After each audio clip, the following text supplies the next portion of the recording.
The broadcast is now starting. All attendees are in listen-only mode.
So say goodbye and hit the road. Pack it up and disappear. You better have some place to go, 'cause you can't come back around here. Goodbye. Life on the rhythm, it's something wild, venomous. Enemies trying to read me, you're all looking highly illiterate. Blindly forgetting if I'm in the mix, you will find an equivalent. I've been here killing it longer than you've been alive, you idiot. And it makes you so mad, somebody else could be stepping in front of you. And it makes you so mad that you're not the only one, there's more than one of you. And you can't understand the fact that it's over and done. Hope you had fun, you got a lot to discuss on the bus headed back where you're from. So say goodbye and hit the road.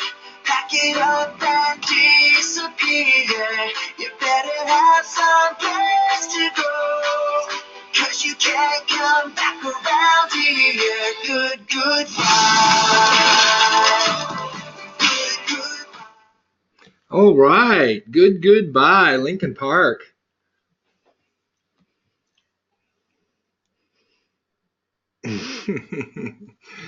Test, making sure I got the mic working.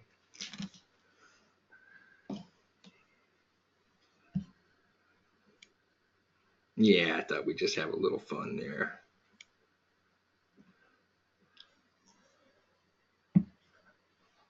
Yeah, that's true. That's true. It's just nice to have it off the schedule. I hate to say it, you know. You guys can come and go and put it into your schedule as you see fit and get what you need out of it, you know, whether you're live or whether you're watching it on a recording because of work or sleep or family or whatever. But I got to be here at the scheduled time, see. So it's a little different for you as it is for me. I ain't even going to talk about it, Douglas, because last night was probably one of the worst nights of my life as far as anything. And yeah, my back just totally went out last night, and the nerve, whatever disc is going on. I mean, it does it. Like I said, it'll be good in 3 or 4 days, but it takes a day or two to fully come on, and then once it's here, it's like, look out. And last night decided to be it. It took me about 15 minutes to walk 10 feet last night because every inch was just a combination of 50 knives and 20,000 volts of electricity. But it'll get better. I know this deal. It comes every 3-5 years, whatever, and it goes in its cycles, and it'll be gone in a couple of days. Good news is my thumb is better. Good news is my right hip is better. So things are getting a little bit better. Actually, Richard, I did order some, so I'm waiting for it to arrive. Yeah, it used to be about every 2-3 years. It's pretty consistent, almost to the month. And then it just, the last few years, I don't know, maybe diet, exercise, whatever, it stretched itself out. It's never long enough to have to deal with it, you know, to want to do anything about it, because I'm not going to do anything invasive. But and I know it goes its course. It's just the 1 or 2 days that it's at its worst are just unbearable. Nothing's comfortable. You can't sit. You can't lay down. Yeah, I know, Zoe. I've thought about that, but I don't like being totally out of it either. That's my problem. Is any kind of medication, is not good. Anyway, goodbye. Let's get going. So, got a couple questions here. Not too many this time. Either y'all are worn out of questions, or my inclination is you know it inside out, therefore you could teach it. So I'm going to set some of you up in teaching classes since you know it so well, since there weren't any questions, a few. But that must mean you all know it inside out, backwards and forwards, and can make 50 pips a day. So I'm real happy that that's how we've concluded it. Not seeing any response to my little sarcastic comment.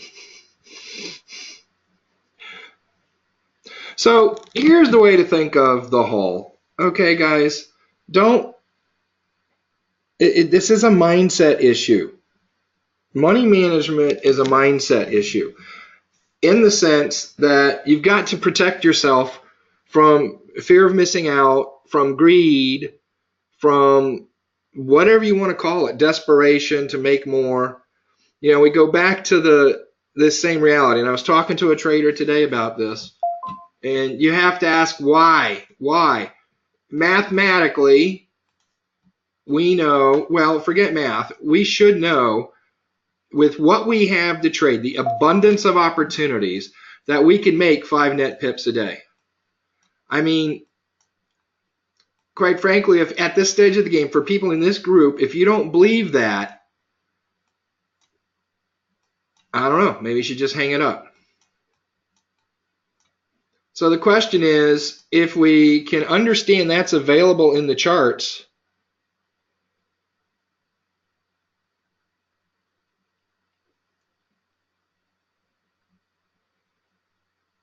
and that represents, if you're putting 2% into a 10 pip stop loss, that essentially 5 pips a day is a 1% compounder. And 23 days a month, okay, 20, 26, wherever we are, let's average it at 23, a little bit more, a little bit less, then the numbers are going to vary. But 23 days a month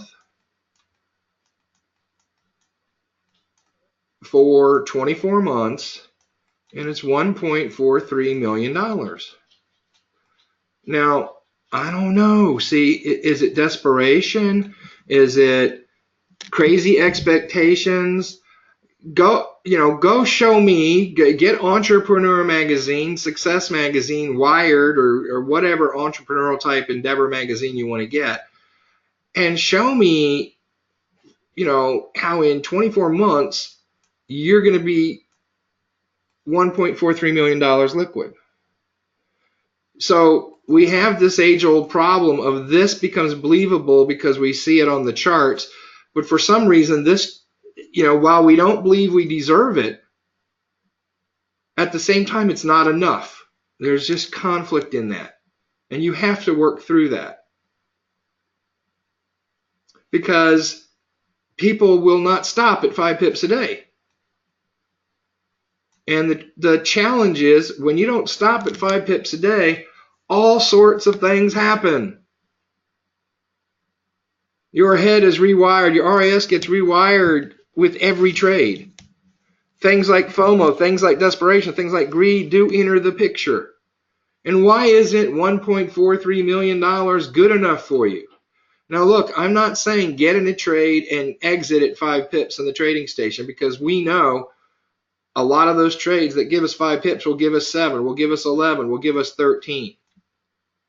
Why do I need more than that? Put some lifestyle in and accept this as your reality.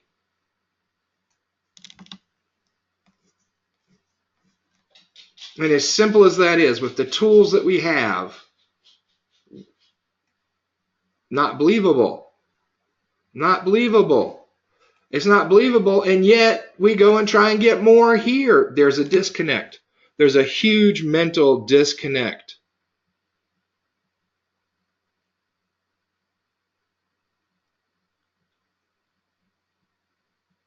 I'm not going to name names, but there's an IML trader, and I mean, I don't agree with a lot of stuff. Let me rephrase that. I don't have to agree with everything about people, but look, I'm human, you're human. But there's some things about some people that I recognize, and there's a trader who's an educator, or an educator who is a trader, and I like the concept of what he talks about. Okay, he goes and starts trading in the morning, and when he makes $1,000, he quits. And then he talks about his lifestyle with the rest of the day. Right? Oh, I'll go down to the docks and, talk to people and feed the ducks. And, he's a young guy, so he doesn't have a family. I'll go bowling. I'll go to the museum. I'll go to the beach and walk the beach or swim, surf a little, But he's got the right mindset because he's combined his trading and creating lifestyle. And quite frankly, if he's trading 20 days a month, that's 20 grand a month. That's $250,000 a year. Just in net earnings without compounding. And I have so many traders, I'll look in their mix of trades and they take crappy trades. It's like, why are you taking crappy trades? Why are you taking lottery ticket trades? If this is all you have to do, don't you want to wait and take the most pristine trade? I mean, the trade that when Steve sees it posted, he's going to take a screenshot and say, oh, this is a textbook entry. Not some chart with 10 pip wicks and waves all over the place. And all of the I thought that went along with it. What about the pristine trade? What about making this money?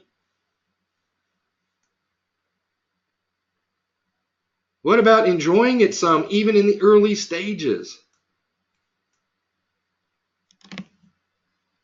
Because going for more here is crazy. I mean, I got traders that send me their plans, and I could put 10 hours a day in, and I should be able to get 50 pips a day, and because they got some Excel spreadsheet that wants to make them have $5 million in 60 days. It's not. I mean, I don't want to jinx anybody or give them negative juju, but guess what? It ain't going to happen. Their head game isn't going to be able to deal with it. 5 pips, you have a horrendous amount, maybe that's the wrong word. You have an abundant amount of trade opportunities to make 5 pips. Now, we're going to talk a little bit about this as we move forward, but I wanted to bring this up in terms of the haul.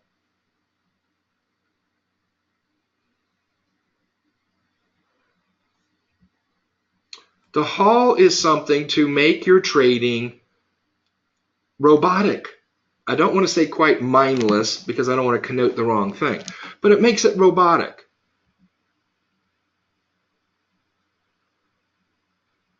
And there's several ways to use the haul. So one more time, let's go over them, and this will kind of be our last push inside this group until I get the haul video done. So there's a couple ways to look at the haul. Let's think of a 10-minute trade. Oh my gosh, the Pip Club Shredder guys that are here and gal. How many times have you seen me do this? 10-minute wave. How many pips? We got small waves, we got medium waves, and we got large waves. Right? And that large wave we know is 12 to 15 pips. We know that medium wave is in that, 9 to 11 pip range. These are plus or minus fractions. And over here, we got maybe 5 to 8 pips. This is for a 10-minute wave. Now, yes, there's stuff over here, and yes, there's stuff over here. But if we look at bell curve, this is where the bulk of it's going to be. And the nice thing about it is, even if I get in my particular trade, even if I get the statistically small 10-minute wave move, I'm still going to get 5 to 8 pips. So if I'm trading a 10-minute trade, and the next thing you know, I'm at 18 pips, you have options, all sorts of options. See, the trader I was talking to today, pretty bright, okay, very bright, been around a while, one of my long-term traders. And we were talking about how a lot of traders are letting their minds get confused with the abundance of trades and that making them overwhelmed and not seeing the step 1, 2, 3, 4 with what they have. Shredder, tab 29, harmonic wave convergence. Harmonic wave convergence, and the concept there, guys, is a science. There's no model called harmonic wave convergence. No strategy, no step 1, 2, 3, 4. It's a science. And what you guys are trying to do is take that science and make it into a model. No.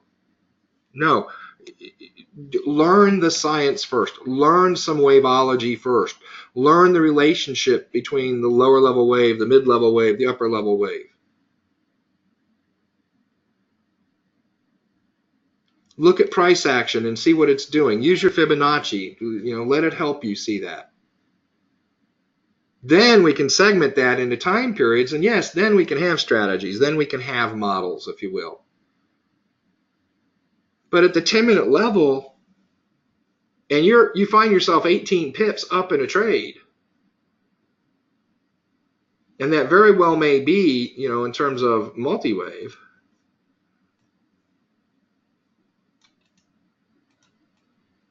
that very well may be a 10-minute convergence.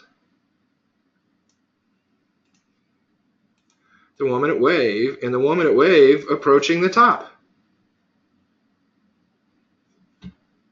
And here you are in price, that particular move, and there you are at 18 pips. You're already past the large wave on the chart. So you have to ask yourself, am I going to be Mr. Analytical Trader when I'm already at statistically the largest part of, the largest segment of what I can expect to make in this trade? Am I going to be Mr. Analyst? Am I going to be, if I exit here and it goes further, oh my. Where's your understanding? Let your RAS open up and see you've already tapped out that wave. Put that in the bank and move on. Now, there's several ways you can do that. We're up 18 pips. Exit 100%. That's always option. Right? You can leg down. And then you have, all sorts of opportunities down. Exit 80% and let 20% in there and move your stop up. Have a tight stop at that point. So if it does reverse, that 20%, the last lots you have in there, are still going to make good pips. They'll still make, 12, 13, 15 pips. Which is, big deal. The erosion on the last lot is still in the high end of what you can expect from a 10-minute trade.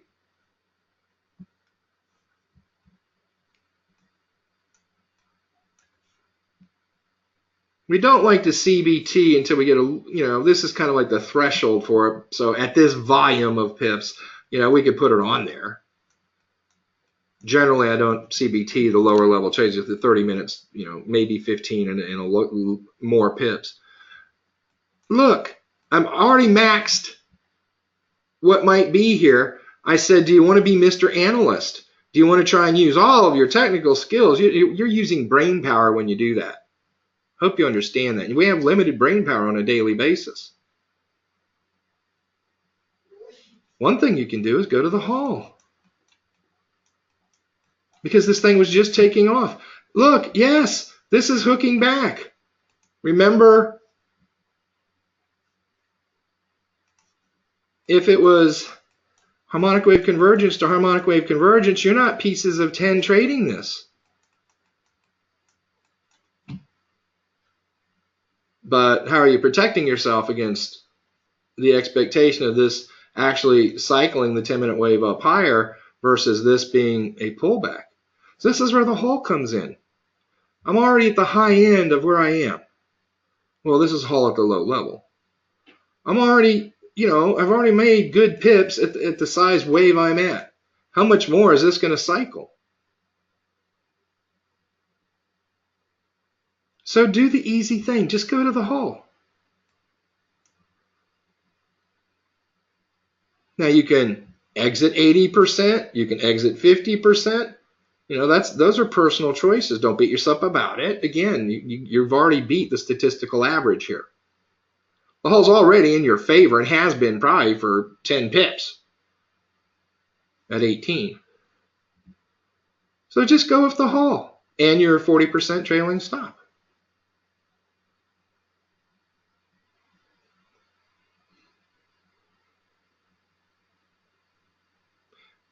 What you can do to protect yourself, look, if prices run up here, make it green. If prices run up here and that is a 1 minute hook back, when it comes back a little, where you should exit, based on what, and you're going to stay in 10-minute wave, 10-minute, and price continues to take off again, now's a great time to use the Hall. And now you mark this where you would have got out by the first Hall, you can now make that your ESL.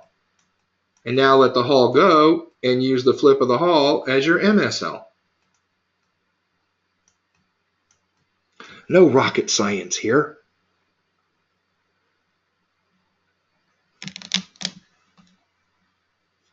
CBT is continuous bidirectional trading. So let the Hall take over when you're trying to analyze what to do. I would never say enter a trade and 3 pips, 4 pips, the Hall converts and you just stay with the Hall. You may want to piece of 10 it. Guess what when you piece of 10 this? What if you exit here? Well, if I do that and price goes up,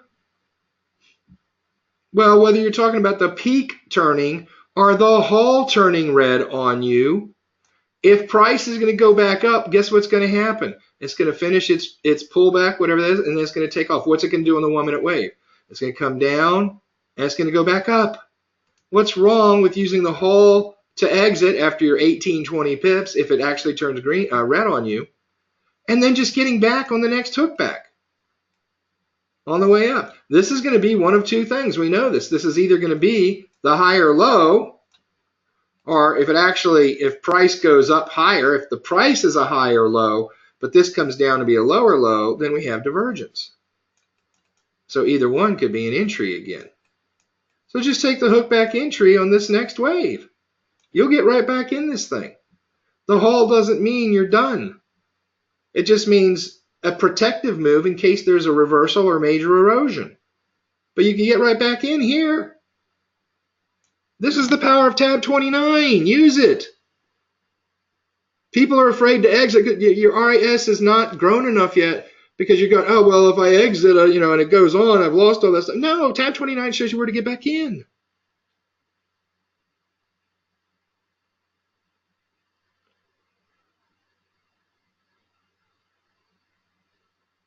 Now, I don't want to contradict myself.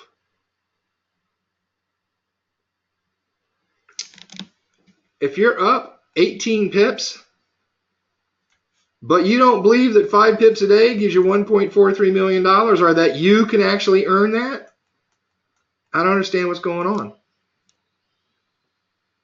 You don't believe that's enough. 5 pips is what it takes to get there. You've got 18 in the bank and you're trying to make more money. Your RIS is going to get fried. It just is.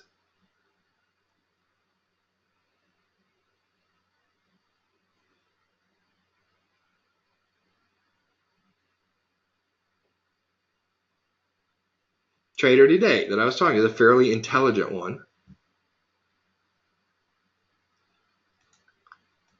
And he had gotten in a convergence trade.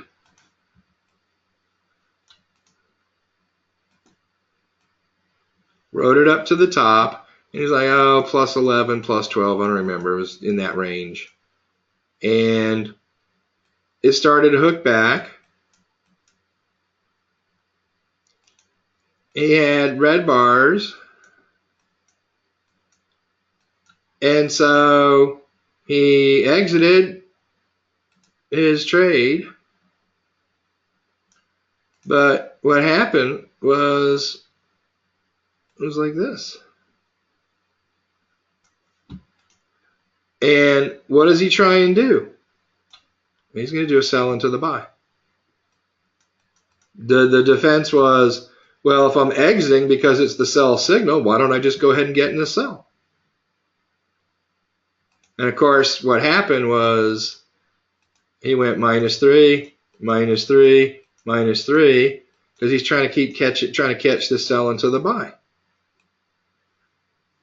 And all I did was come along and say, I don't know what to tell you, because I've said too many times, unless that 10-minute wave is up 80 against a 30-minute snake, you're wasting your time. I've already proven to myself in my own trading that collective group has less than a 20% success rate in the sell into the buy. Here you are trying to do it. Why? And he knows this more than any of you are going to know it, because he knows this.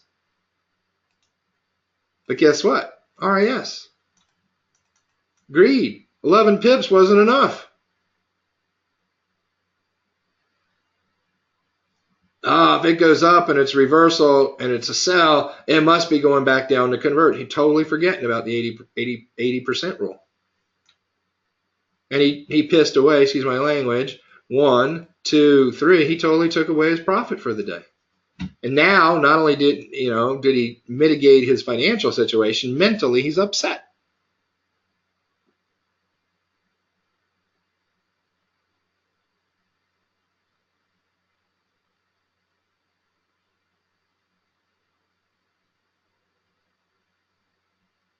You're going to have enough knowledge from a theoretical standpoint. You can get on the charts at 8 o'clock in the morning and trade till 5 o'clock, and pieces of 10, tab 29, just on the 1-minute chart, make 100 pips.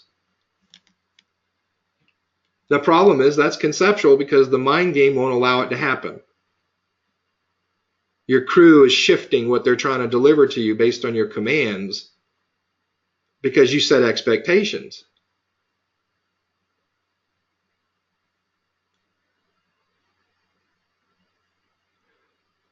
So the hall will take care of this. You don't have to make decisions about analytics. Just the hall's there as your robot.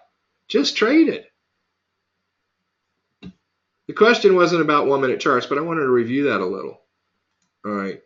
It was really about higher level waves. And my commentary is going to be essentially the same thing. If I've gotten into a 30-minute trade,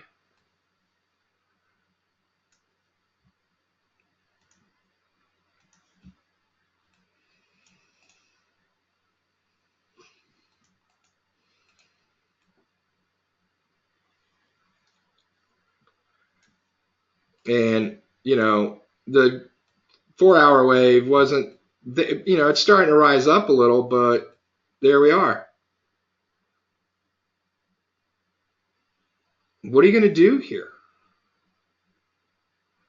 You just went, this was a 30-minute convergence. And you just went, whether it was your intention or not, the Forex gods were on your side, and you just went from convergence to convergence. At a minimum, well, again, options, 100% exit. If you want to have a no-brain way, and when I talk about no-brainer, I'm talking about your RES doesn't get exercised, because you're not setting anticipations, you're not forcing restrictions. You're just going to be, I'm going to go with the flow with the whole.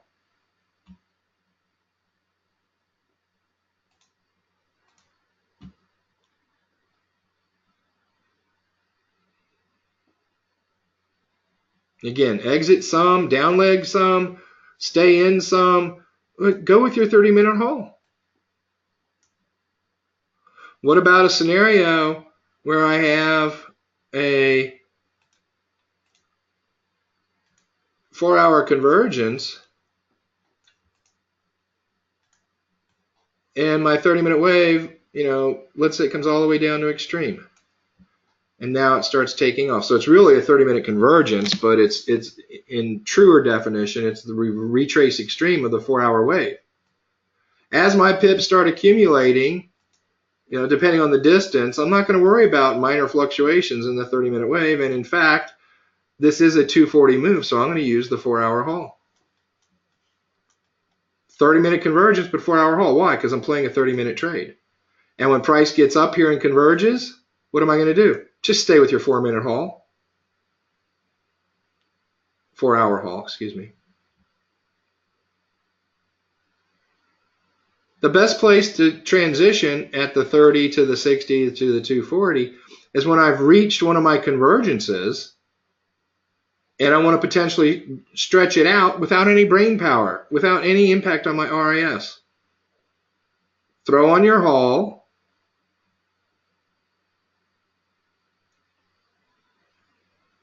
And let it ride until it reverses out.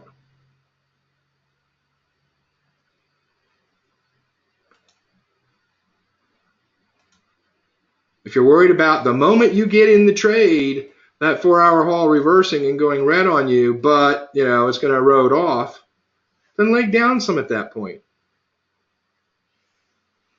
The haul is a trade extender that doesn't impact your brain. That's the easiest way you have to understand it. The haul is a trade extender, a profit extender, without affecting your brain. Now, remember, nothing's guaranteed in the Forex, but the haul is pretty consistent.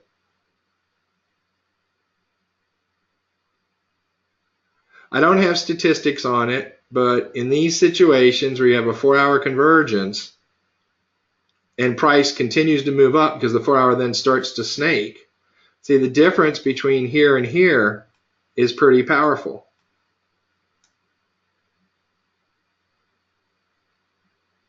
Which is why the distance I go up in price between here and here most of the time is greater than the 23% retracement I'm going to get when it gets up here and then pulls back, even if that's the last convergence. But guess what? Sometimes it will reverse here. I enter the trade, not 20 pips later, here it is, big reversal candle. Comes down 30%. Ooh, Steve said 23. Steve also said 17. Steve said 33, 35. Don't worry about the score. See, the thing is, if you use the haul every time over a volume of trades, you're going to average the 23%. And over a volume of trades, the number of times this thing's going to turn around immediately on you, you're probably going to find less than 20%. Most of the time, it's going to stretch out the convergence. It's rare to see a 4-hour convergence to a point. They happen, but maybe 1 in 50 moves. Nice big long 4-hour candle, leaves a big wick, and it's to a pinpoint. It happens, but this is more routinely what you're going to see. That's why it's very seldom the haul is going to hurt you. It's a trade stretcher. And if you do the same thing every time, you're going to get great results. The problem is you tend to want to move around. One time you do this, then last time I used the haul, I wrote it off, so I'm not going to use it this time. Then the next time you see the haul move, we looked at a trade today. There was a 1-minute drop that was like 50 pips on the haul. Lots of peak exits along the way. But just turn it over to haul. Let the haul. Maybe it goes 20. Maybe it goes 55. Turn it over to the haul. So these are just trade stretchers. Once you've reached a convergence, that's snaking,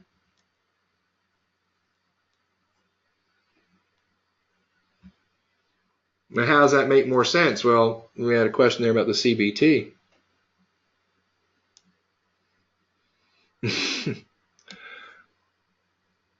That's how you stretch out a trade without risk, right? We've talked about that. Move up, you're in the buy. Gets to a convergence, you stay in the buy and enter the sell.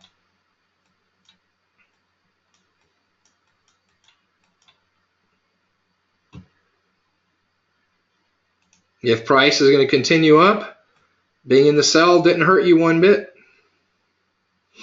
If price reverses and goes south, staying in the buy didn't hurt you because you're gonna be stopped out.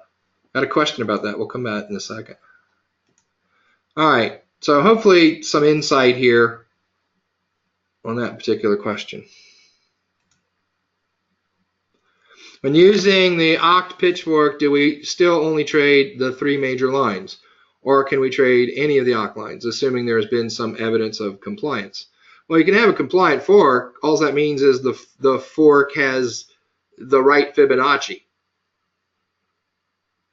And I say that, Fibonaccis are used to get the best fit fork aligned. And most of the time when you have bounces off the Fibonaccis, they're lower level waves. Oh, it's a, if you're on a 30-minute chart, oh, that's a 10-minute trade. If you're on a 15-minute chart, oh, that's a 5-minute trade. You don't want to mix and match like that. So if you have your pitchfork tuned to the level of the time period that you're at, I don't have a 4-hour fork on my 15-minute chart, then you just want to trade the 3 lines. Now, what would be an exception to that? What would be a logical exception to that? Simple. Let's say I had a fork. If I can draw everything to make it match the way I'm thinking.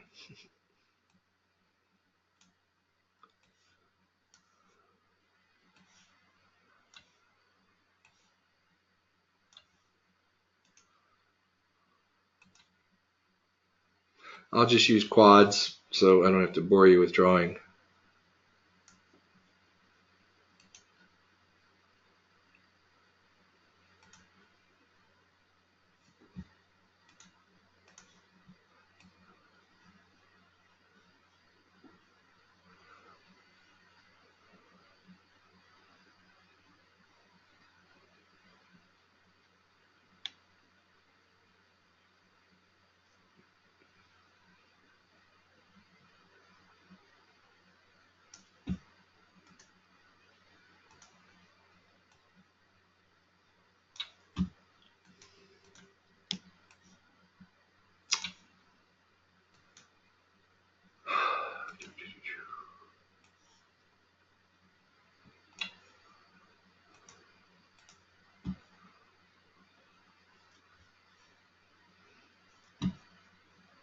Wow.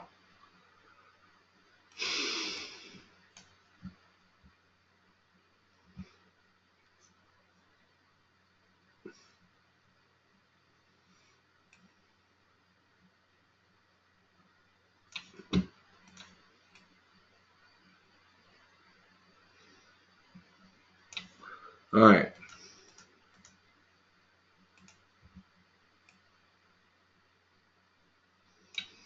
Why can I trade that bounce? I know it's not perfect, but hopefully you get the idea. Yeah, there's a whole bunch of possibilities. Maybe the first one, again, I didn't draw it accurately. Maybe the first one is that is the swing high. Okay. Sorry about my drawing.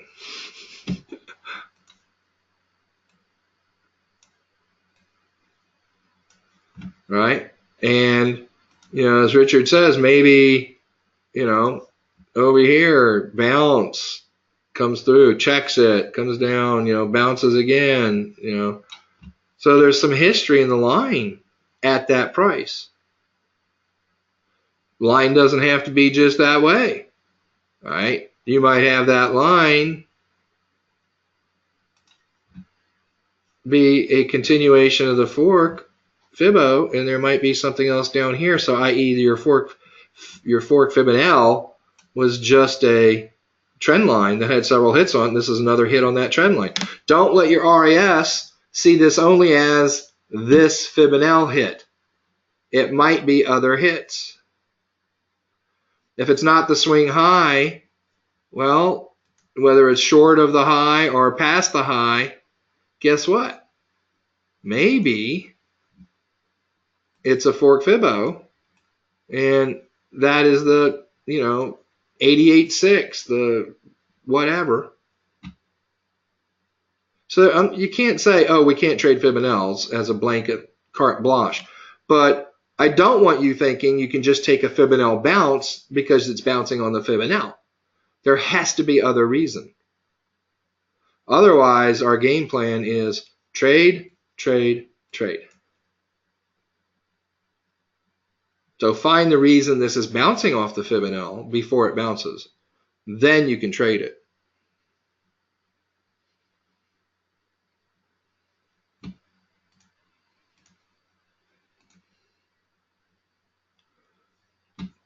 All right. So the DC 45, I've said it in the training video on the INS indicators. The DC 45 is a little secret that I got from an institutional trader. And it doesn't matter the pair, it doesn't matter the ranging, how big the amplitudes are on the waves. But from the daily close, we go up 45, that's why DC, daily close. We go up 45 pips and we come down 45 pips. That's from 1700. Wherever that candle closed on the daily close. And what's going to happen is the range is going to be big enough, so that's 90 pips automatically. From the daily close, it's going to tag one of those two lines. Doesn't mean it can't go through it, but a lot of the times it will tag it and then go up to the second line and through the second line. It likes to find these lines and then bounce.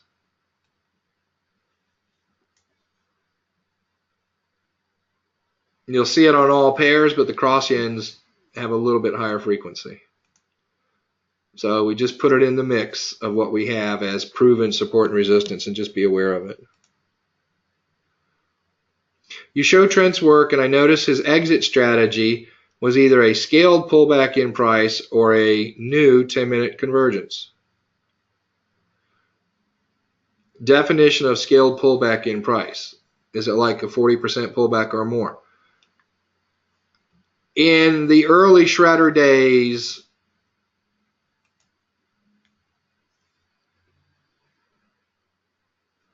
if we were in a trade and this was used to know when to exit on a convergence that was snaking. So let's say I had my 30-minute wave,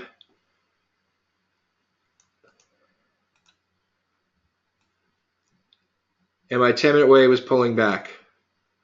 So, in the old days, even at extremes,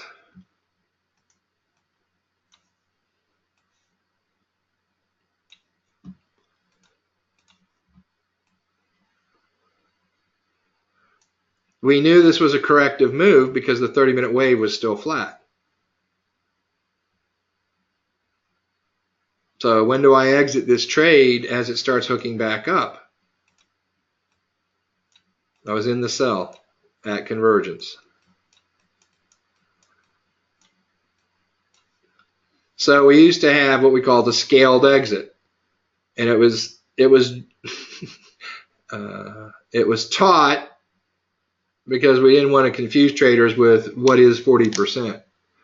So we just gave them sets of numbers. If price pulled back 5 pips, we allowed 2 pips before we exit.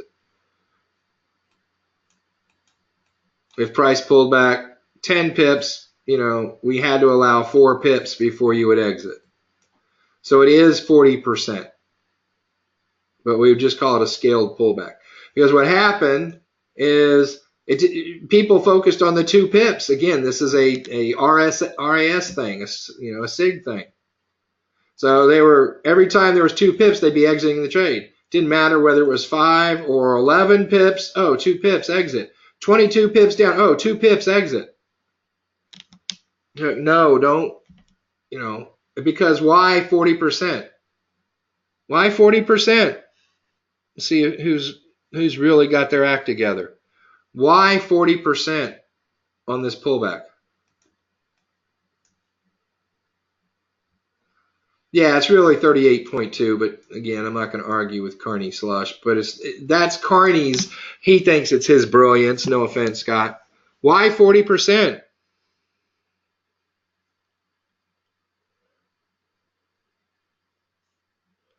Oh my God.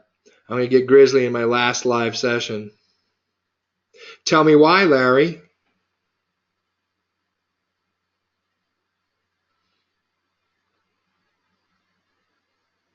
All right. I'll bring it to you another way because your RAS is not where it needs to be. No. Backwards with the math. No. Not to get 60% of the move. Let's go here. X. Move up. Wave 1. Wave 2. Where does wave 2 fall the majority of the time?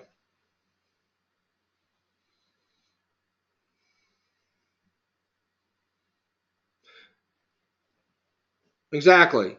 73% of the time between 50 and 61.8. 73 is a huge number.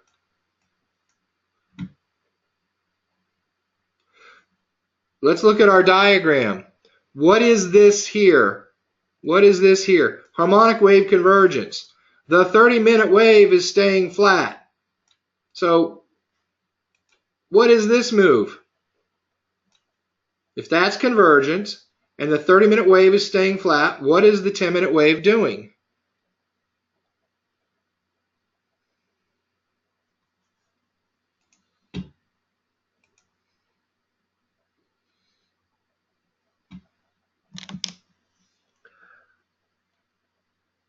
What's another word for retrace?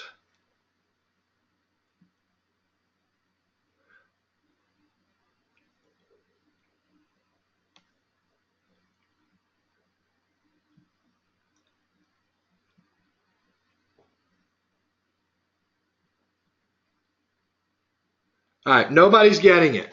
Nobody's getting it. Zoe, tell them to be prepared for the group spank.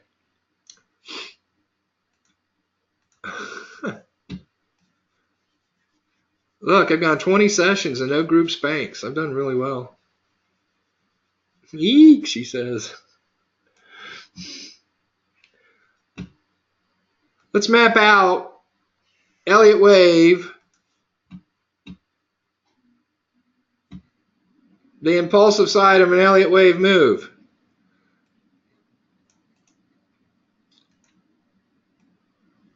Come on, pen.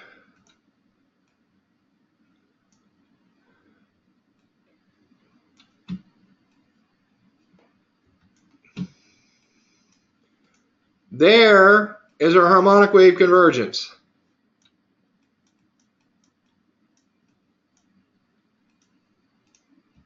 What's going to happen next? Thank you, Dace. Bingo, somebody finally got it. A, B, C. Almost 80. There's not a hard statistic, but it's so far up there. Almost always the ABC is 38.2% of the move. From here to here. So just transfer this image now to this right up here. My correction at the 10-minute level is going to be an ABC.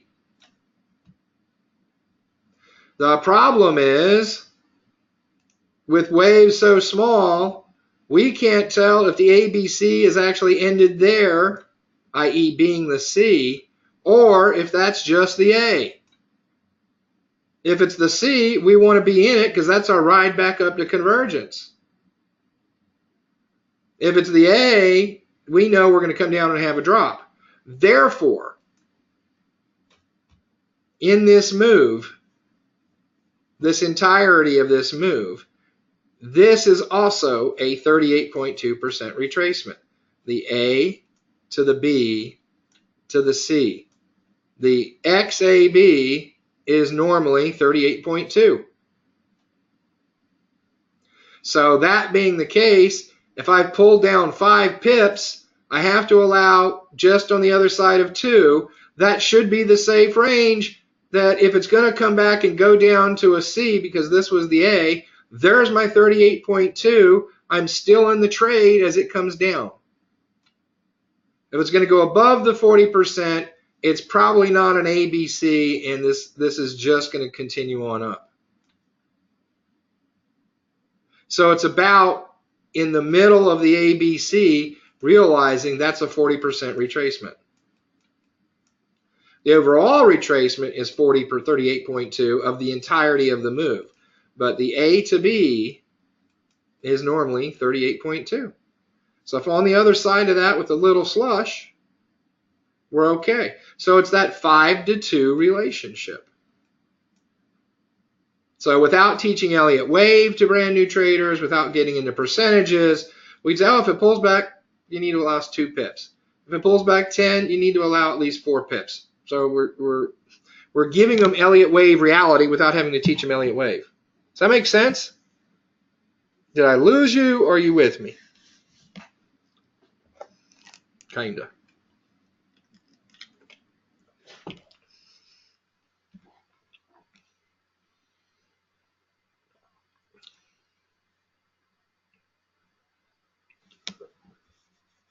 Let me say it another way. If I'm in a corrective move and I don't have my 40% on the chart and I just arbitrarily, this is 12 pips down and I just decide, at 3 pips of erosion, I'm going to exit.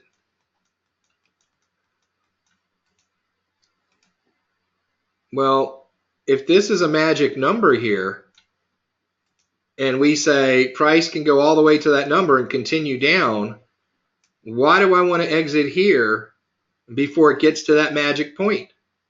Why don't I want to get these pips? Every time I exit here, I prevent these pips from happening. And it just so happens that's the 40% line. It's the 5-2 relation. It's to allow this 38.2 to hit and reverse without taking me out of the trade. It's a lot like you've got a trade, it's taking off, and you pass, something up here, and here's a support line. What you don't want to do is put your stop loss ahead of the support line. Because if price is compelled to come back, it's going to be attracted to that support. It's going to take you out, and then it takes up, and you lost. You're always going to put your stop loss on the other side of the major support line. So it can come back and check it and then take off. That's all we're doing here.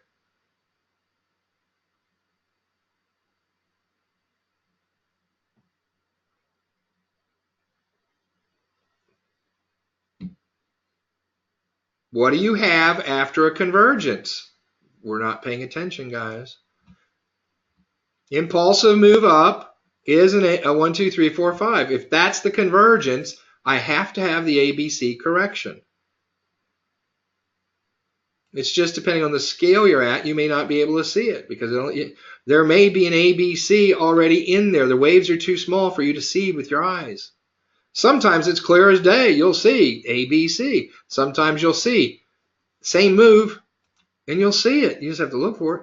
Sometimes you'll see that correction come back. I'll make it green.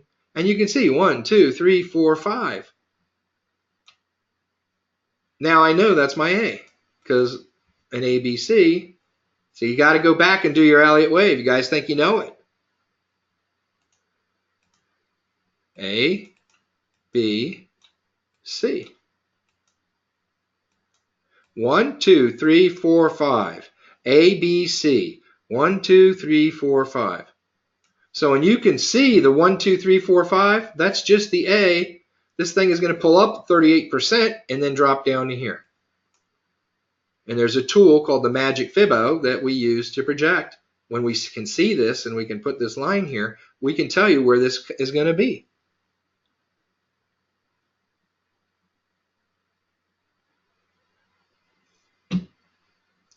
So that's where the 40% actually comes from.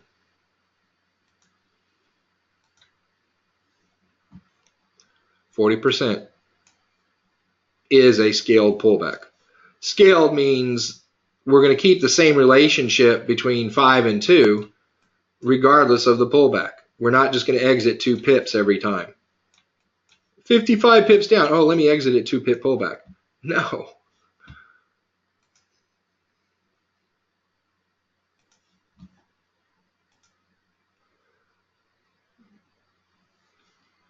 Sells into the buys, buys into sells. Are we looking for the hookbacks only in tab 29 so we aren't faked out by multi-wave? No.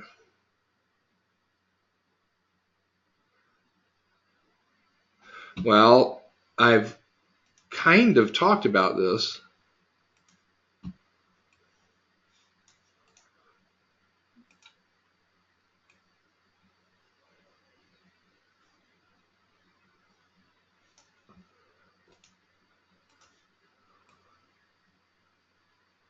However you want to pay the 1 minute wave is not relevant. That is not a trade. That is not a trade. That is not a trade. That's a trade only if that 10-minute wave went below 20. Don't waste your time with sells and the buys and buys and the sells on a convergence move like that. Where you want to look at sells and the buys and buys and the sells is when you really have either a trend line guiding you or the complete channel. And, price is moving in there. And we know at this point we don't want the convergence moves here. That's not the trade we want because it has a limited life. We want this trade right here. Because as it moves up, candle by candle, it's also going to move east. And so this thing stretches out the move. So that's a buy into the sell that you want. Or downward, it'd be a sell into the buy from the top. These you don't want.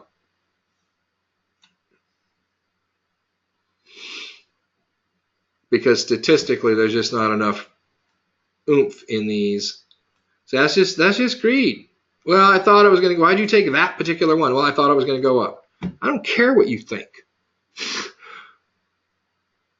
Trying to make yourself a trader, that's ego. That's sloppy. That's lottery ticket. That's crap trades. Wait for the one that dips below 20. And be prepared to take one more because it may dip below 20 and now it may come down and actually get to the 11. These two have an 80% chance of going back up to convergence. So why am I messing with anything before the 10-minute wave gets down to the 20, where I have a 20% chance of success? 20 versus 80. Who's going to be the trader? This over here, FOMO, desperation, RAS out of whack. It's not statistically a trade you want to take. So just program your mind with that. Every week I see trades, and a lot of it's from my older traders, to be honest, where they're taking these, they're just desperate.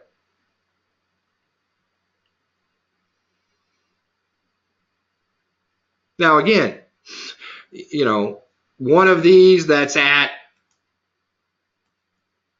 42, still has a long way to go to 20, but it's bouncing off a FEB and L that's also the 61.8. Yeah, you can take that one. But I'm not blindly saying take any sell into the buy until it gets down to 20. This is as simple. I don't have anything else to say. That's as clear as mud. That's the way you guys are trading it. It's clear as day in the tab 29 trading. So why take it? That's head game stuff. Don't. And you need to reconcile, yeah.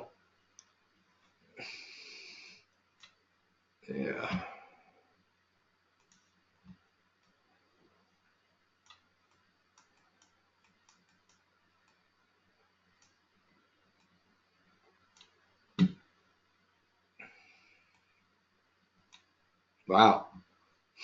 I'm not an artist. Okay.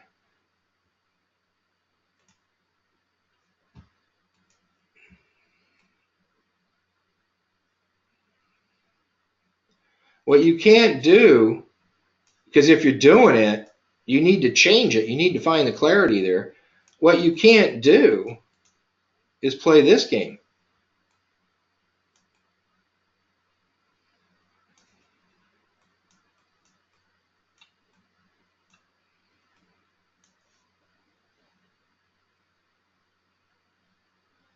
Your pristine trades, guess what? They're going to be good with both.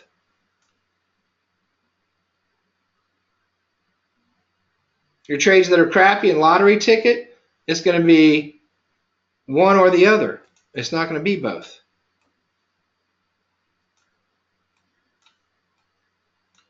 Question mark. And those are the trades you don't want to take. Or you can do like a lot of traders. Some traders from the old school prefer to have multi-wave on there. There's some things they learned with it that gives them a little bit more insight as they think. All right. But, you know, the way you guys in here were brought up, you know, after you understand what multi-wave is for in terms of waveology, you don't need it. You don't have to, you know, it's good to have it the first 50 trades, but you need to bridge over to tab 29. And if you don't see the trade in tab 29, it's not a trade. It's that simple. Quit taking crap trades. You have training which tells you the trades to take. Why are you taking other stuff? FOMO, desperation, over expectation, not satisfied with $1.4 million in 24 months. It's all head game stuff.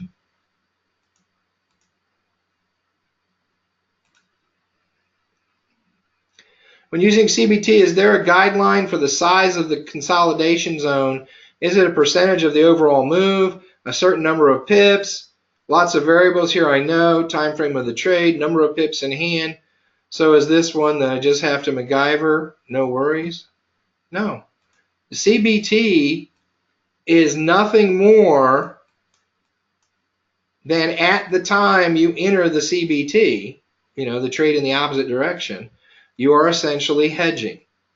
It's not the CFTC's definition of a hedge because you're already positive pips. We do not hedge when we're negative. So I'm up in a buy 100 pips. I get a convergence down below. Stay in your buy. Enter your sell. Now, here's the question. Question was, how big is that consolidation zone? How long will I be in both trades? Does it matter? Is it the scale that I'm looking at? Is there a percentage? The answer is these are a buy and a sell. What do you do for this buy? Where's your stop loss in this buy? Is it on the haul?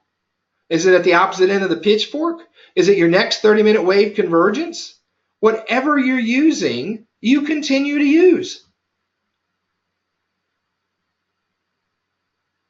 If I'm using the haul, that means I can be prepared for a 23% erosion before my buy is taken out.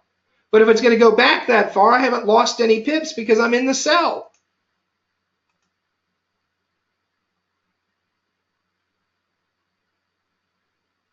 So it's as if I exited up here. That 23% erosion is made up by the gain in the sell. And at some point, wherever it is, for what I'm using, my buy is going to be stopped out. And if the downward pressure continues, well, now my pips continue to make sense. It's like I exited up here, made my 100 pips, and entered the sell here, and now I'm making positive pips. This erosion never took place. On the other hand, if at the CBT, the 30-minute wave snakes, which means price is just continuing to move on up, what was the stop loss on my sell? If I entered a sell here, what am I doing? 10.3, 10.5? What's my exit for my sell if it only goes a handful of pips and turns around and goes back on me?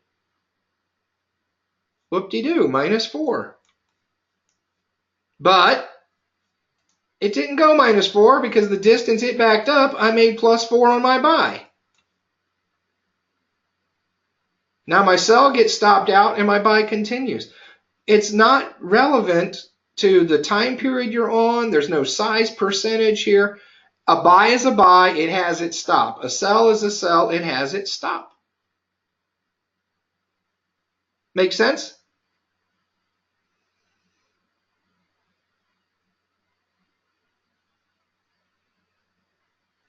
Well, it is because I call it I call it a consolidation zone. So the question's natural from, how your mind would process it. But when you dissect what it is, it's an ongoing, as I've drawn it here, it's an ongoing buy, which you should have money management for, and a brand new sell. Just pretend the buy isn't there. You're going to trade the sell as if it was just a brand new sell. 10-3, 10-4, depending on whatever it is you're looking at. You could POT it. That's fine. Sell comes down 7 or 8 pips. You exit. If it's going to continue down, you'll get right back in on the lower high or on a divergence move if it continues down. So just trade it like you would always trade it. Likewise, same thing going up. If you're an existing sell and you're 50, 100 pips up and it's converging and you have an opportunity for a clean buy, pitchfork line, Fibbo line, INS line, go ahead and do the buy. If you get stopped out, you didn't lose anything because your sell's just going to continue down and make up the pips that you lost in the buy being stopped out. It's such a safe, it's a head game saver. So afterwards, you don't say, oh, dang.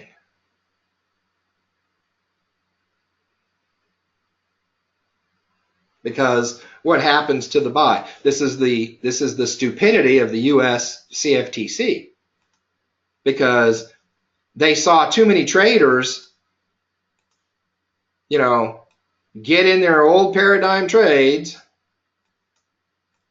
and price reverse on them, and they just move their stop.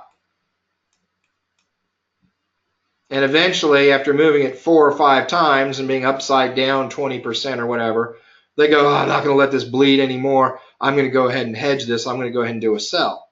But they're doing a sell, and they're down 150 pips. It's never going to work for them. The hedge at this point is just going to trash you mentally and financially. It doesn't work. So because new traders don't have the head game, the CFTC says, well, we're going to ban hedges in the U.S. because we don't want traders losing money, i.e. the brokers profiting off the stupidity of the trader.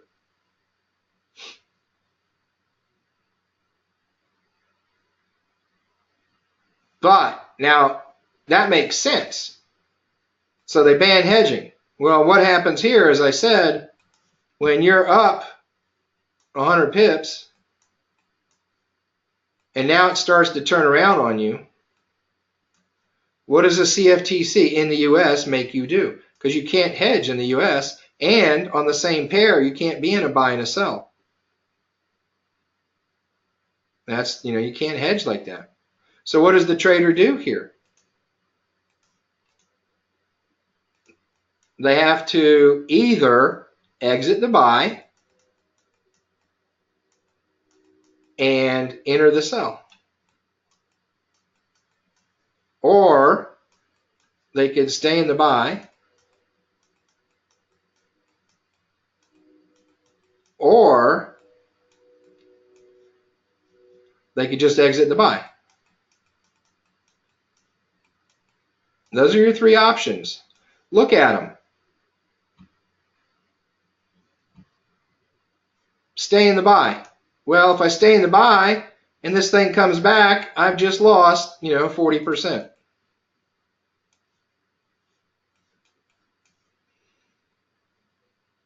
Oh, that was stay in the buy. If I exit the buy, so up here, I pocket my 100 pips. What if it was just a fake out reversal and this just goes up another 100 pips? I'm not in that trade.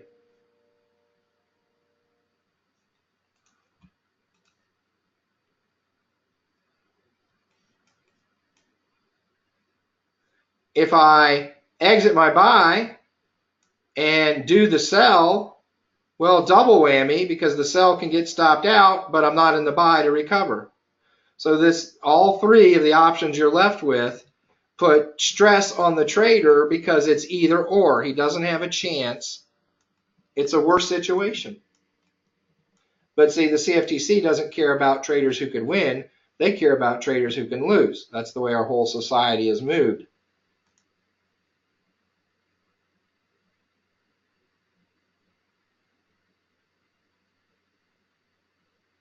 One person can't figure something out and gets hurt. We're going to punish the other 500 who can figure it out. So that's why, we do a hedge here. We do the CBT. Now, Americans, we have to do some shenanigans, like have a second account or a sub account. So we can be in the buy and the sell for that pair at the same time. As far as how you trade it, it's simple. One's a buy, one's a sell. One you're already in, and you have an established stop loss because of the profit you have. You have a logical stop loss, as if you never did the buy. Excuse me, as if you never did the sell. And the sell, so in the case of price coming up here, and you're in that buy, you just put wherever your stop loss is based on what you're trading. If it's a whole flip, if it's the opposite side of a pitchfork, whatever it is, if it's, convergence to convergence, whatever your exit is going to be as a stop loss for price continuing. And then you have a brand new sell trade. And so it's going to have a tight stop. So if the 30-minute wave here just decides to snake on up, well, yeah, you get stopped out on your sell, but in the space you got stopped out on your sell, you made continuing profit in your buy. So it's a net neutral zone. You're not gaining anything, you're not losing anything. But now as price continues, you're already in that buy trade.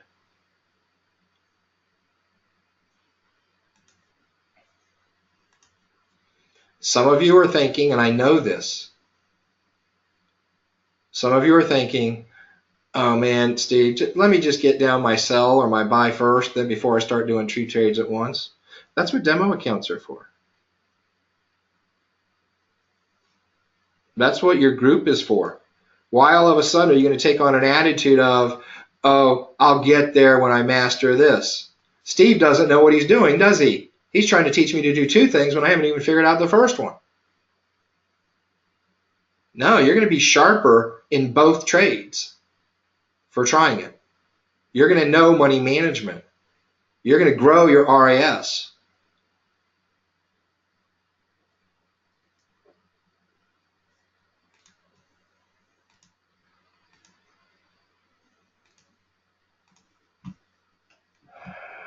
Going too long. All right, so here we are. Last question. How have you implemented the slight edge in your life? Do you have practical and insightful applications for the Precision Traders group that will progress us towards success, recognizing that we are at different places in life? Well, the slight edge and the compounding effect is an understanding of how things work, and none of us are at the same place in anything. But you just don't apply it to one thing in your life. And that's kind of, you asked life, in your life. Some might need it in their understanding of their learning process. Once you go live, you have to understand it in terms of the financial process, in terms of relationships. So, and look, guys, Zoe reminded me the other day to dig that one slide out of what it takes to be a trader. I'm going to dig it out and I'll just post it as a JPEG in the Files tab. But you've got to have these attributes of a trader. You've got to be the MacGyver. You've got to be the explorer. You've got to not be sensitive. You've got to go outside the bounds, to find where the bounds really are. And sometimes that's testing what I told you. That's sometimes independent work on your own. Okay. I told you in that list, you got to know how to use Excel. You've got to know how to use Google. And don't worry, you don't have to ask anybody. All you do is go to the world's second largest search engine. It's called YouTube.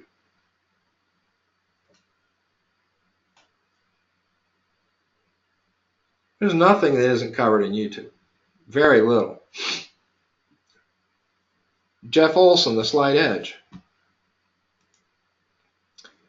He says, the things you do every day, the things that don't look like they matter, do matter.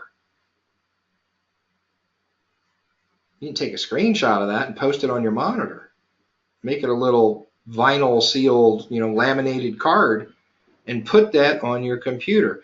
What we're really talking about here is the exponential curve.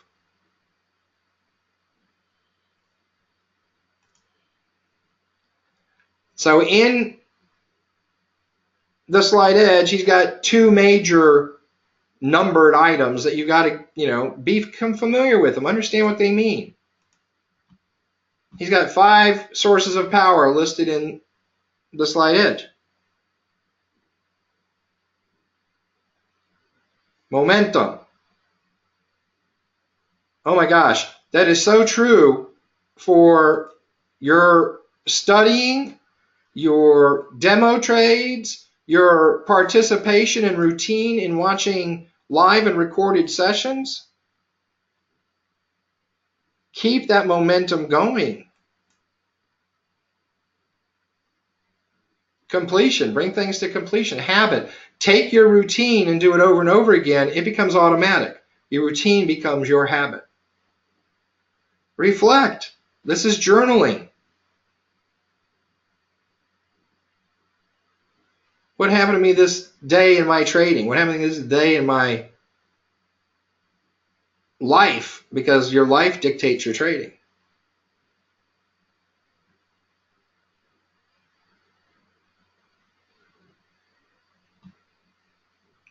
Celebrate. I'm big on this. That's a big part of Goal Maker, and you got to celebrate your victories. And when you assign a goal to something or you make a goal, you need to pre-plan what the celebration is for that goal. You need to break down the tasks for that goal and put each task with a celebration. Quit spending money on your life now unrewarded. Don't you go to Starbucks every day and get your Whippa Wappa with cream, extra caramel, whatever latte frappuccino.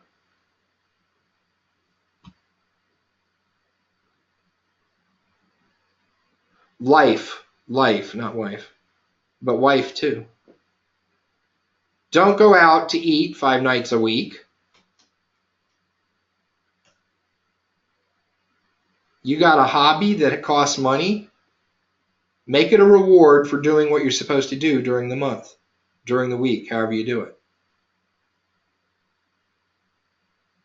Everybody should have, me, 4 books a month. You should be reading for self-development. Hey, if you want to make 3 of them self-development and 1 a novel, hey, go for it.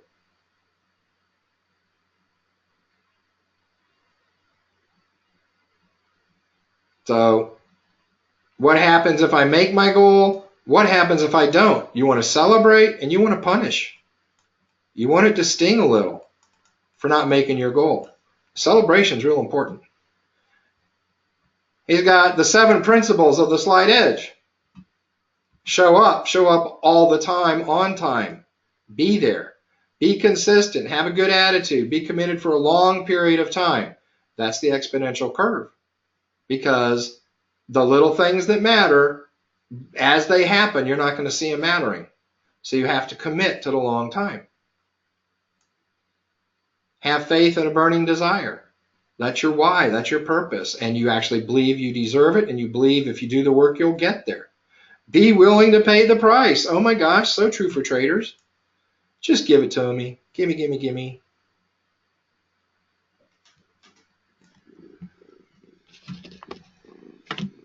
I got traders that, joined IML 3 weeks ago found their way into one of my IML sessions.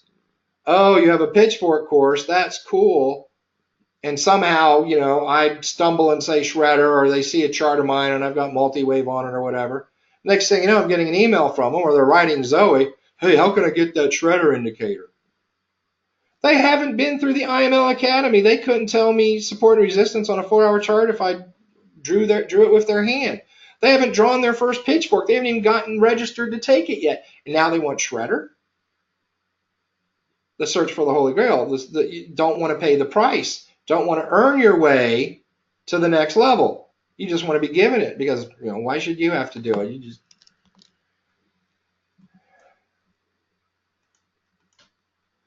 It's all about the exponential curve.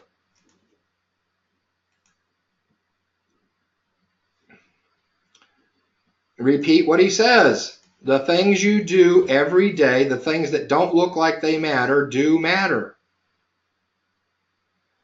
And I've applied this, this curve applies to everything.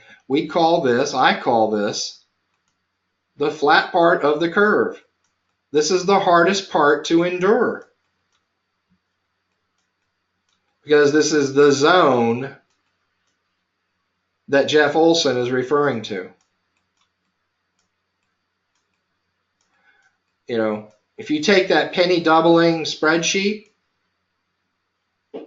you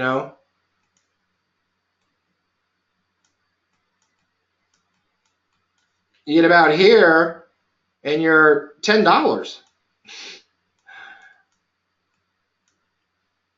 There's no vertical movement as time moves on.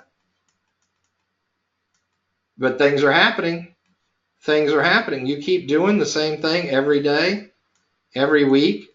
All of a sudden, you get this vertical climb. You hit the arc, and that's what you want. Notice the gain from this time to this time. Where was the gain? Fractional.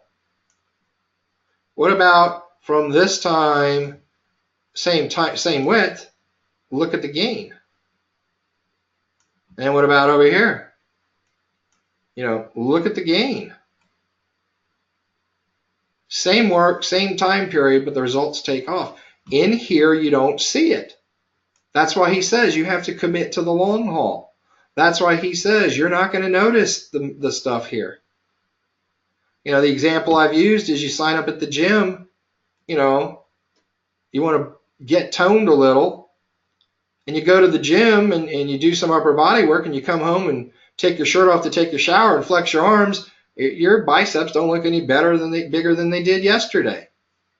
Is that going to discourage you, or are you going to push ahead? Boom, boom, boom. 10 days into it, you look in the mirror, hey, my arms haven't changed any.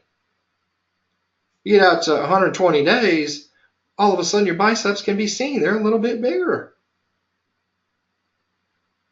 And now the incremental growth takes off. This is the same thing on anything. This is the learning curve.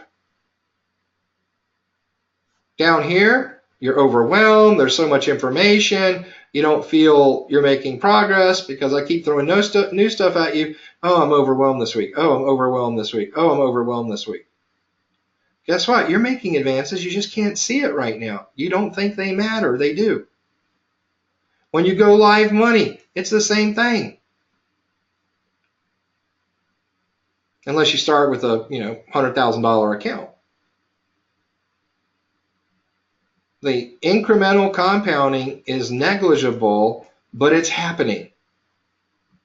Now, there's a reality with this, and this you need to understand too. You can accelerate your curve.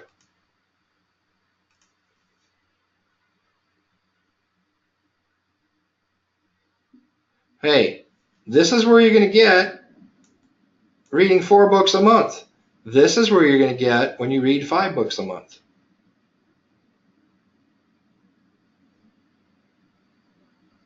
Now again, that just looks like 2 curves, right? What about to the negative? It's the same thing. Because you don't see the difference on a daily basis, you start backing off. All of a sudden, you're not going to the gym. But you're still eating the same, but you're just not burning the calories because you're not in the gym working out. So instead of seeing your muscles grow, you see your spare tires grow.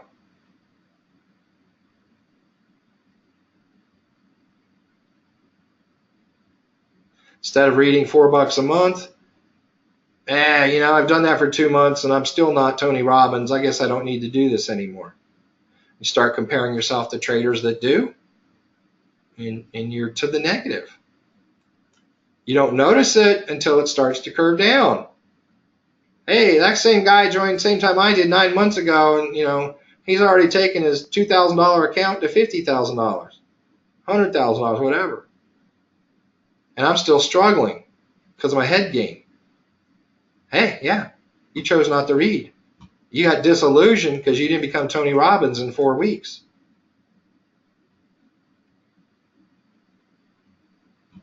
And the scaling on it, the exponential scaling, sometimes you just don't appreciate it as for what it is. So this is time. We're going, whatever time period you want, month to month, fine, month to month.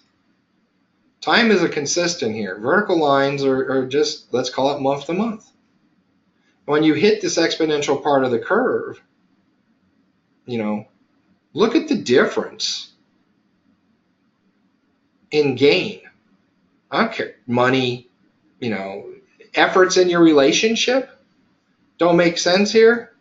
I write her a Post-it note every day. She says thank you, but, and then maybe you don't feel like you're getting enough recognition for it, so you stop doing it.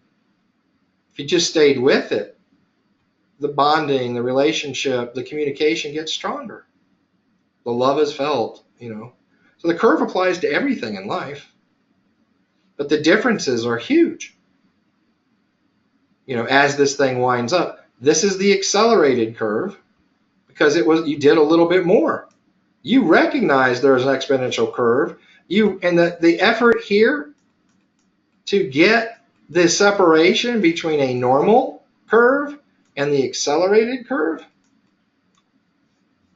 look at the difference. Here was the gain last month. Here was he last month. Here he is this month. The accelerated guy, because he's reading 5 books instead of 4. And you go out, again, whatever time period you want to call this, 6 months, a quarter, a year, whatever. But the gain is so substantial. Likewise, if you want to compare it to the guy that's not doing it, he's spiraling down. And so these distances, between accelerated success and you can have slow success because you only go to the gym 3 times a week, or you can have accelerated negative success by not going to the gym at all. And yet back in here, it was just micro differences. In terms of reading, okay, that extra book, was 5 pages a day more, 150-page book. 200-page book, 20 days a month you read. It's only 10 pages more a day. Just 10 pages more, and look at the difference as you hit that slope. So down here, you're not seeing the acceleration. It shows up with the curve.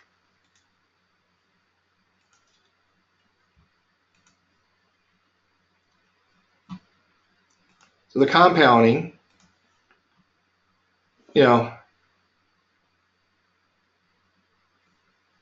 we misjudge it. We think things are hard to do, and we don't want to pay that price, so we don't do them. They're really easy. And instead, we do the things that are easy not to do.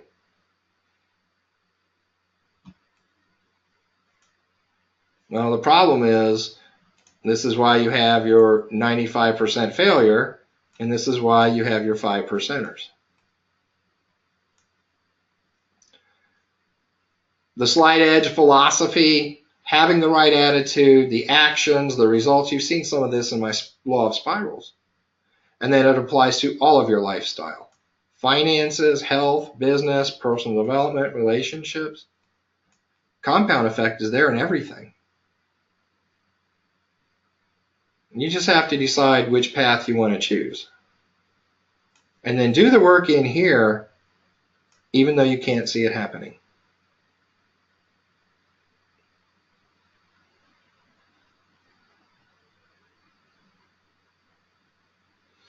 Well, you know, self-development is a large genre. I personally love biographies. You know, I don't care, you know, George Patton, you know, or Elon Musk, because you'll see the struggles they went through. You'll see the commitments and the dedication they have. In the business world, you know, almost always it's, you know, rags to riches. The desire, remember Tony Robbins, you either pulled to something or you're pushed from something. There are only two kinds of ways to motivate action. And people that have terrible starts in life, you know, adverse situations, sometimes come out to be the biggest successes. And when you read about people who started out less than you, with less, in worse situations, and they made tremendous successes, you kind of removes the excuses from you, you know? Oh, woe is me, my life's so bad. Well, guess what? He's got it worse. And now he's this person. Could be athletes, you know, wherever just biographies are great of successful people. So it doesn't always have to be a Tony Robbins, rah-rah, Robin Sharman, rah-rah, you know. And then, like in my case, you know, I'm interested in what causes the behavior, what causes, you know, the human thinking. So, you know, I've kind of side split over the years into neuroscience. I love reading the advances in neuroscience.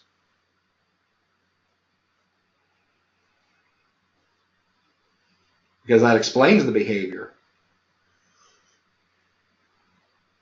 We just think, yeah, life, you know, c'est la vie, rather than understanding how our brain works, how synapses are created, how plasticity works, how RAS works. And all of that is monumental in terms of how it impacts our trading. So, you know, I think it's good to broaden your horizons. You don't need to have 4 self-development books. Like I said, you can have a biography. You can have a history book. Sometimes history is cool because you see just the tiniest things that make the big differences. You know, the tiniest things make the big differences. If, you know, one of my favorite sayings, because of what it represents, is persist without exception. It comes from Andy Andrews. I encourage you. People say, what should I get? Get the compound effect. Get the slight edge. Get Shad Helmstetter, what to say when you talk to yourself.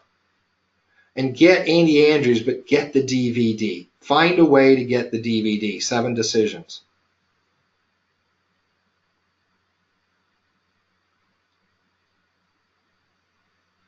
The DVD is so much stronger than the audio. I like, you know, just depends on where you are. Some people can't get the DVD. I think if you exercise your effort, you can find it. You'll be able to get it one way or another. Be MacGyver, figure it out. But let me tell you, Andy Andrews, 7 Decisions, that DVD, trust me, you and your significant other will just be amazed. Your teenage children, it is an entertaining movie. It's not rah-rah stuff. He'll tell you history stories that'll just, and the tiny, tiny, tiny events in history that'll just blow your mind. He's got some really good examples of it. Yeah, but it's Amazon's not Amazon worldwide, though. That's the problem. Anyway, so hopefully that gives you some insight. The compound effect, the slight edge, it's all aspects of your life. And it's simple stuff. It's just you got to get past that first part. You have to respect what he's saying right here. The things you do every day. And that includes the things you do and the things you don't do. The things that look like they don't matter, they do matter. It's a great way of saying it. And that's just the exponential curve in both directions. The things you do matter. The things you don't do matter. And here's the sad part of this story. By the time you see this separation occurring over here, you're here. By the time you see the separation occurring where you could have been, there's a very famous, back in the day, he became a public speaker, but he was originally an Amway Diamond, or Double Diamond or whatever. His name was John Crow. And he got shot in a home invasion. Pretty serious life or death thing.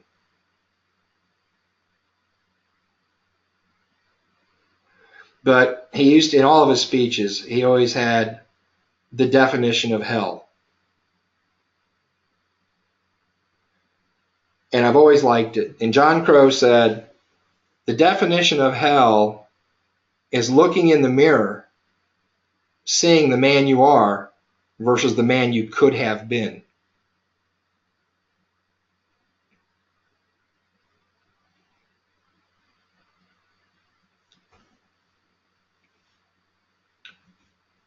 Hell is looking in the mirror and seeing the man you are versus the man you could have been.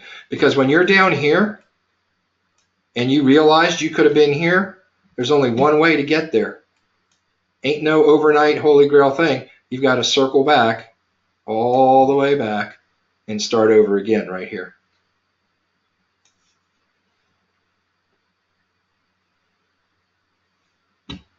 So do the little things that matter. Do them. Don't not do the things that don't matter. All right, I'm done. Last live session complete, in the books.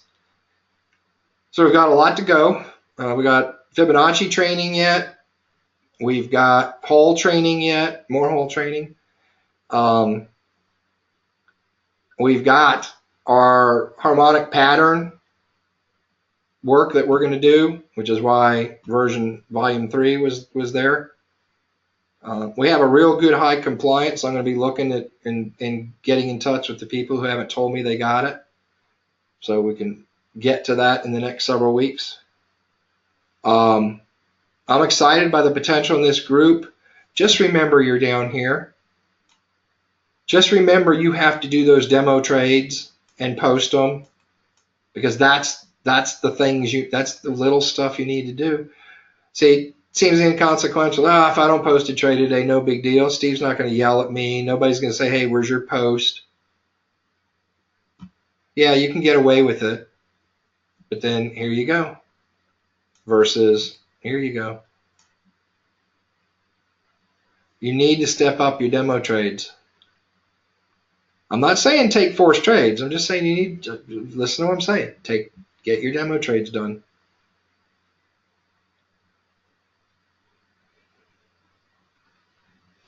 All right. I love you guys. This has been a real good group to work with. I said this is going to be my focus as we move forward in the future. At some point, I'm going to consolidate a lot of what I've done with Pip Club. And can I consolidate it all? Nope. There'll be drop-offs because some people aren't going to want to pay the price. Time and or money. And so someone will drop off. But that's okay, because I can't be all things to all people. I just want to have a focus with people who are committed. And this group was super committed from the start. And you just have to see it out. You have to see this out. Here we are. And, maybe we're here right now. starting to see just a micro bit of separation for some of you, and that accelerates as time goes on. But don't get lost here because you think it doesn't matter. It does matter. Do the work. Stay committed to the long haul. Pay the price. We got some exciting stuff coming up. I can't wait. Just because the scheduled live sessions have ended doesn't mean we're anywhere near finished. So with that, I'm going to sign off. I appreciate you guys hanging in here tonight. We got a good attendance tonight. And I'll definitely see you on Facebook. We'll do some impromptu sessions, live sessions now and then. There'll be some impromptu, we call them virtual sessions, just something I do in post. But this group is going to continue to roll. It's a train. You got to be on it, you know. And I'm building it so you can jump on that train at any time. But don't make the mistake of getting off and grabbing a drink and a smoke, because that train is going to continue moving forward. Life interventions will be there. We accept them. We move on. But do the work, guys. Just do the work. You're so close. Do the work. Finish it off. I'll see you on Facebook. Last session of the week for me. Last session ever live like this as a scheduled session. So, you know, we've got lots of incidents that I've talked about with this group, you know. Las Vegas to Florida.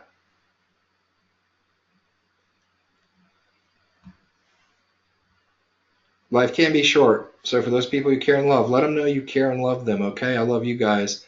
See you in Facebook land until we meet again live.